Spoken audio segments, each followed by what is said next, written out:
kasi ako eh. Napadpad kami dito sa Manila. Wala kami pangkain. Badyaw ka. Oo. Halika. May alam akong trabaho na papasukan.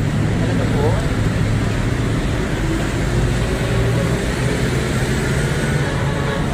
Gusto mo ng pangkain? O, sige. May ibibigay ako sa iyo ng racket.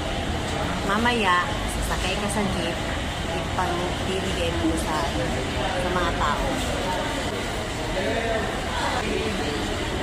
O, ano pa hinihintay mo? Lakad na. Trabaho na.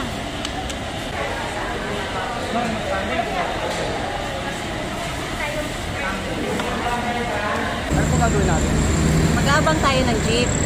Mamaya, ibigay mo sa mga tao yung sobre na binibigay ko sa iyo. Hindi po. Basta, huwag mo kalimutan yung mga dialogue mo, ha?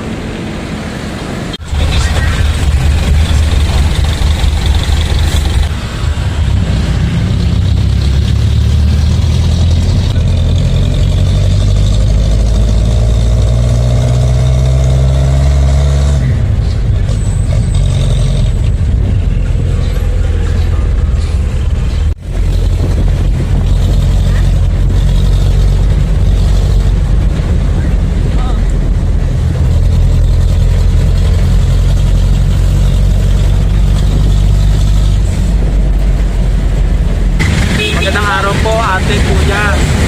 Isa po pong badyaw. Manghihingi lang po sana ako ng konting tulong. Pangkain lang po. Di ba po ako kumakain? Huwag po sana kayo matakot sa akin. Wala po akong gagawin po sa mga. Ang intention ko lang po ay humingi ng konting tulong sa inyo para po may papangkain po ako. Maraming salamat po.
Buti naman. Kasunod, galingan mo, ha?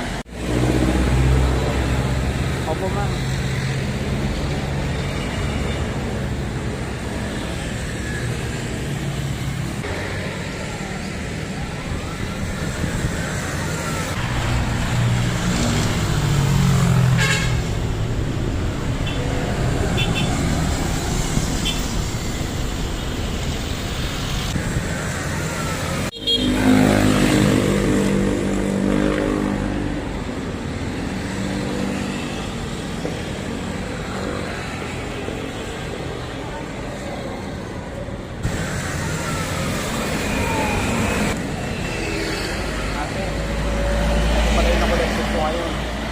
Wow, ang galing, ah.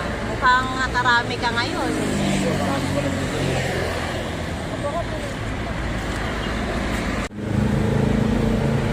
Ito, napag-isip-isip ko. Ito, malaki naman na halaga to. Siguro sakto na ito sa pagbuhay ko. Kasi inuusip na ako sa konsensya ko. Kailangan ko lang magbago. Talaga po, ate, binibigay niyo na po sa akin to. Oo, deserve mo yan. Maraming salamat po. Makakawin na rin po ako ng probinsya namin. Para makapiling mo na rin yung mga pamilya. Yan nga po eh. Maraming salamat po. Maligayang Pasko po, ate.